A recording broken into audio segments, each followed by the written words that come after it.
Hello everybody. Right, so we're going to move on to coastal features, and that's all the features of the coastline that are formed through erosion or deposition. So the wearing away of rock or the leaving behind a material that's carried by the water. So your first task is to have a think about what do these rocks have in common. So even though they are very different sizes, they have one commonality, and it's not that they're rock. Okay, that's your first task. Now moving on, if you look at this animation, you'll notice it's the same animation, it filters through. You have a headland, and then gradually it wears away the rock, and the headland retreats. Now, what that is called is a process called, is where erosion finds a fault in the rock, erodes away to create a cave. That cave is eroded through to create an arch. That arch falls in on itself because of either the erosion or something called subaerial processes, which is where weather comes down from on top. So that arch falls in, and we get a stack of rock, and then that stack is undercut, which means that bits at the bottom of the stack are eroded away, so it becomes top heavy and falls over, and we get a stump. Fault, cave, arch, stack, stump. You'll have to remember that way. So have a little look at how that looks in terms of little animation. Moving the animation on. Our fault is found there, a weakness in the rock. That weakness is exploited by the erosion, and you'll look at the 4 types of erosion coming up on another awful video from me. I'm so sorry. I must get someone else to do these videos. So fault, it erodes away into a cave. That cave is eroded through. So one of those types of erosion is going to erode through to a cave, and that creates your arch. Think about where you've seen these arches before on the coastline. There's a very famous one down in Dorset.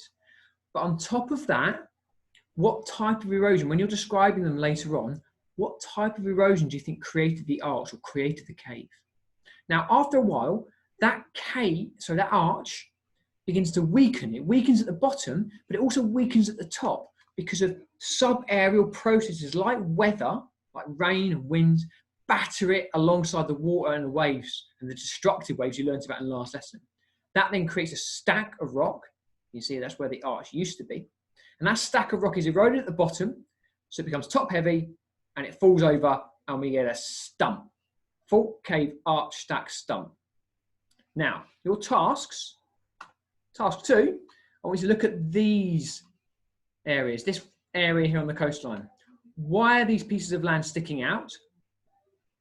Why has this land eroded? And what does that even mean? That's task 2. Task 3, so task 3, task 2A, what evidence is there that what we're learning about today has even happened, has happened already? Where's the evidence in this picture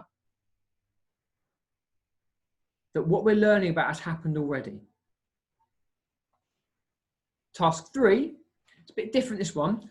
On our classroom dashboard, I want you to post a picture of somewhere in the United Kingdom that has been affected by the waves as much as this headland in this picture.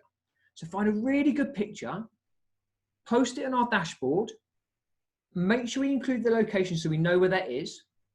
And when you've done that, comment on someone else's picture about what you're seeing there. Maybe comment on the feature. Is it a fault, cave, arch, stack, or stump? What type of erosion maybe has affected it?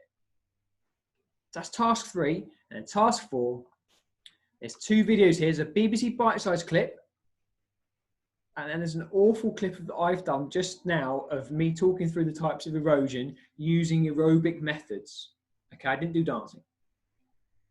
And I want you to then, as task 4, create 2 lines about each process on your document. Right, guys, best of luck. Bit of a challenge this one, but I think you're going to do really well at it based on the learning about waves. Top stuff. See you all soon.